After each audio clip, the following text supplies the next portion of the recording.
اور جو مال تمہاری بیویاں چھوڑ مریں اگر ان کی اولاد نہ ہو تو اس میں سے نصف تمہارا ہے، پھر اگر ان کی اولاد ہو تو ترکے میں تمہارا حصہ چوتھائی ہے، لیکن یہ تقسیم وصیت کی تعمیل کے بعد جو انہوں نے کی ہو یا قرض کے ادا ہونے کے بعد جو ان کے ذمے ہو کی جائے گی۔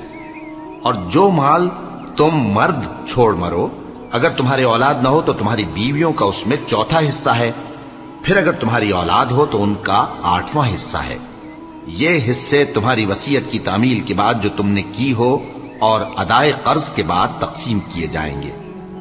اور اگر ایسے مرد یا عورت کی میراث ہو جس کے نہ باپ ہو نہ بیٹا مگر اس کے بھائی یا بہن ہو تو ان میں سے ہر ایک کا چھٹا حصہ ہے، اور اگر ایک سے زیادہ ہوں تو سب 1/3 میں شریک ہوں گے۔ یہ حصے بھی بعد ادائے وصیت و قرض بشرطے کہ ان سے میت نے کسی کا نقصان نہ کیا ہو تقسیم کیے جائیں گے۔ یہ اللہ کا فرمان ہے اور اللہ نہایت علم والا ہے، بردبار ہے۔